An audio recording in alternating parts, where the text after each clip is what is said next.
जिससे हमारा और आपका सबका कल्याण होगा, हम सब अच्छे रहेंगे।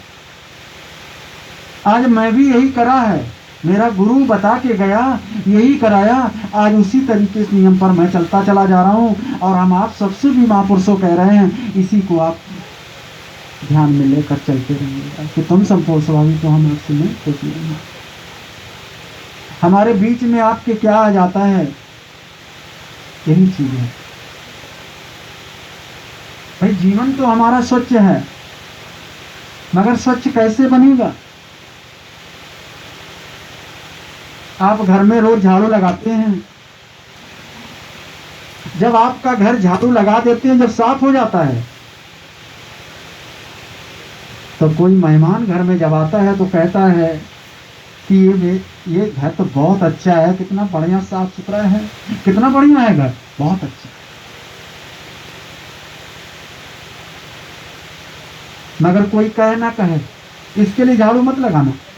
सफाई इसलिए नहीं कहना कि कोई मुझे कहे, अरे सफाई करना तो तुम्हारा कर्तव्य धर्म है। परमात्मा ने इसीलिए तो जन्म दिया है कि अपने घर को साफ करो, अपने घर को साफ करो, है ना, इसे साफ करो। परमात्मा ने शरीर दिया है, इसीलिए जब तुम मानो शरीर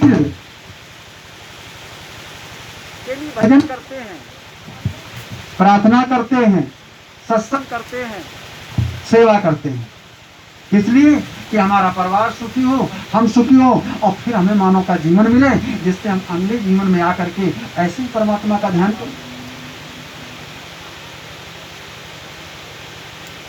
मगर आपको विचार करना है कि मानव का शरीर कैसे मिलेगा, ये सुख कैसे मिलेगा, शांति कैसे आएगी? विचार करें महापुरुष। अगर किसी पड़ोसी के, हमारे बगल वाले पड़ोसी कि हम साइकिल मांगे में ली है, पड़ोसी की साइकिल मांग के ले गया मैं, भाई मेरे पास तो साइकिल थी नहीं, पड़ोसी की मैंने साइकिल मांगी और 20 किलो को गठरी पिसानी थी, और ले करके जाकर चक्की पर गया पिसाने, और पिसा करके आए तो रास्ते ऊंचा खाली रास्ता थी, मैं उसी गाड़ी को लेते चले आए तो 2-4 तीली टूट गई, मगर मैंने ध्यान नहीं दी। जब साइकिल की 2-4 तीली टूट जाती है और आकर के पिसना उतारा घर में धरा, जिस मालिक की गाड़ी थी साइकिल, मैं उसको वापस करा। मालिक तो घट घट की नजर रखने वाला होता है। आप भी अपने शरीर को कितने मेंटेन में रखते हैं ना, कितने सुरक्षित रखते हैं ना। अगर आपके आंख में कुछ पड़ जाता है तो बड़ा घबरा जाते हैं आप। शरीर में अगर कहीं पर पीड़ा होती तो बड़ी परेशानी पूरे शरीर को मिलती है, घबरा जाते हैं। ऐसी ही वो मालिक जिसकी साइकिल थी,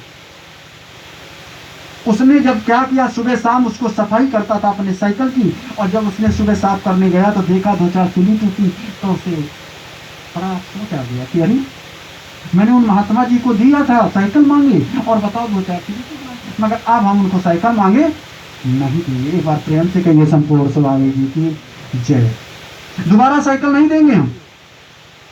और महात्मा जी ऐसे करके देखो, किसी की कुछ मांग के लाओ, दोबारा तोड़ के देना, नहीं देगा कोई, दोबारा वापस नहीं करेगा। ऐसे ही हमारा शरीर है, परमात्मा ने दिया है मुझे, ये मांगे का शरीर है, स्वयं मेरा शरीर मिला नहीं है, परमात्मा ने मुझे दिया है। तो जब इसको अपना बनाकर हम देखेंगे, अपना बनाकर करेंगे, विचार करो, तुम खूब जी लो, तुम अपना बनाकर खूब जी लो, मगर दोबारा मानव का शरीर प्राप्त नहीं होगा। ये शरीर जब ही होगा प्राप्त जब तुम अपना समझ करके नहीं बैठ पड़ोगे। संपूर्ण स्वामी परमात्मा की दिया हुआ शरीर है, समझ कर जब बैठ पड़ोगे, तभी हमारे जीवन को दोबारा मानव शरीर भी मिलेगा, और हमारा जो जीवन है वो सुरक्षित और अच्छा रहेगा। मानते हैं बीमारी, दुखी, आपत्ति सब पर आती है, मगर भक्तों पर परमात्मा दया रखता है। कौन? उनका ध्यान बना रहता है, क्या? परमात्मा की। इसलिए बचते चलिए। जैसे विचार करना है कि जैसे किसी हम जंगल में जा रहे हैं और जंगल में कहीं शेर रहता है और आप खाली हाथ हैं, अगर तो शेर आप पर हमला कर देगा। या आप अपने पास बंदूक है, औजार है, तो वो दबेगा। ऐसे ही तुम्हारे जीवन में आपत्ति हमेशा 24 घंटे आपके आगे दिख रहती है। ये मत सोच लेना कि आपत्ति कहीं दूर चली जाएगी, या हम समाज से अलग हो जाएंगे, परिवार से दूर हो जाएंगे, विपत्तियों से दूर हो जाएंगे। ये सब उन्हीं के बीच में है। कब किस समय किसको घेर ले। तो जब हम ऐसा वस्त्र हमारे पास है तो जानवर डरता है। आप भी जानते हैं कि आप जंगल में जाइए, कहीं पर जाओ, कोई जानवर अगर तुम्हारे पास हल्ला कर रहा, डंडा है, उठाया तो डर रुक गया। ऐसे ही आपके अंदर भी एक भक्ति होनी चाहिए। क्या ध्यान होना चाहिए? तुम संपूर्ण स्वाभाविक को हम आपसे मैं, ये चीज अगर आपके अंदर है तो चलो, वो जंगली जानवर तो लाठी से मान सकता है, गोली से मानेगा, मगर तुम्हारी बंदूक ना तो लाठी काम करेगी और ना आपका कोई ताकत काम नहीं कर सकती है। वहां का काम करेगी? आपका परमात्मा का ध्यान। तुम संपूर्ण स्वाभाविक हो हम आपसे यही ध्यान करें। क्यों?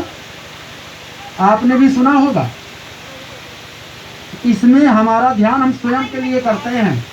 ये शरीर सुरक्षित रहता है। जितने बैठे महापुरुष सब करेंगे, तब ये नहीं है कि हम भजन करते हैं तो मेरा बच्चा को भजन मिल जाएगा, ऐसा नहीं है। वो तो हमारे घर की खेती मिल जाएगी, उसको पैसा मिल जाएगा, उसको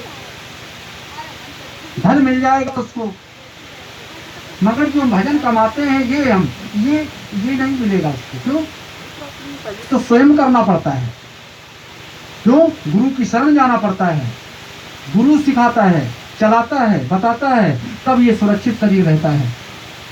अब कहते परिवार कल्याण कैसे होगा? परिवार भी कल्याण होगा जब हम गुरु की शरण में गए हैं, और जब हम अपने परिवार को भी गुरु की शरण में लेकर चलते हैं, नियमों पर चलाते हैं, तो मेरा परिवार भी सुरक्षित है। मैं आपको किसी तरीके से अपने जीवन को परमात्मा के हवाले कर देना है।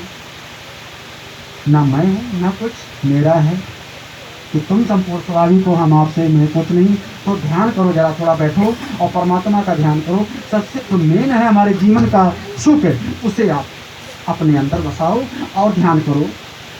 प्रेम से कहिए संपूर्ण स्वाभाविक की तुम संपूर्ण